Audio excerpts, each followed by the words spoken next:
আর কদিন পরে ঈদ, আনন্দে মেতে ওঠার অপেক্ষায় গোটা দেশের মানুষ। তবে সেই আনন্দ মলিন হয়ে যাচ্ছে নিত্যপণ্যের বাজারে। ঈদকে সামনে রেখে নিত্যপণ্যের দাম বেড়েছে আরেক দফায়, এতে ক্ষোভ জানিয়েছে নিম্ন আয়ের মানুষ। আনন্দের ঈদ যেন এক প্রকার হাওয়ায় মিলিয়ে যায় বাজারে পণ্যের দামে।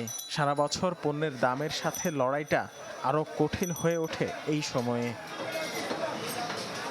এতদিন চাহিদার তুলনায় কম কিনে কিংবা কম খেয়ে বেঁচে থাকার কৌশল অবলম্বন করেছিল যে মানুষগুলো, উৎসবের সময় তারাও এখন নজর দিচ্ছেন মাছ মাংসে।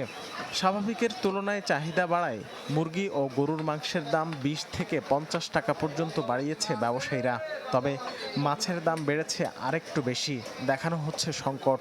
ফলাফল ঈদের আনন্দ ম্লান হয়ে যাচ্ছে বহু মানুষের। একজন বাবা হিসাবে এটা আমাদের জন্য অনেক দুঃখজনক ব্যাপার যে সন্তানের মুখে ঈদের ভিতরে গরুর মাংস বা মুরগির মাংস তুলে দেওয়া একটা চ্যালেঞ্জিং ব্যাপার একটা বাবার জন্য। তারা সবাই একত্রিত হয়ে একই দামে বিক্রি করে। এখন আমি যে আরেকজনের কাছে যে একটু কমে পাবো সেই ধরনের কোনো স্কোপও নেই। 5 জনের লেওনের লেখা খাড়া রয়েছে, যার উপরে যে 50 টাকা 100 টাকা বাড়ায় লিতেছে। ঈদকে ঘিরে চাহিদা বেড়েছে সেমাই, চিনি, পোলাও চাল সহ বেশ কিছু পণ্যের। দাম বাড়ার নেপথ্যে চাহিদা ও সরবরাহ ব্যবস্থার ত্রুটির অজুহাত দিচ্ছেন ব্যবসায়ীদের অনেকে। তবে ক্রেতা সাধারণের অসন্তোষ সরকারের ভূমিকা নিয়ে। লেবার কস্টিং বেশি বেড়ে যায়, বিশেষ করে লেবার কস্টিং। একটা মাল যদি আনতে গেলে একটা বস্তা 10 টাকা মজুরি হয়, এই জায়গায় 20 টাকা হয়ে যায়।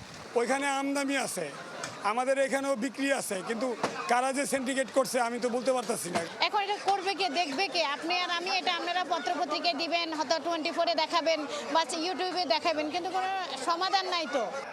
ঈদে চাহিদা কম থাকায় সব ধরনের শাকসবজির দাম কমতির দিকে। রাকিব হোসেন, চ্যানেল 24, ঢাকা।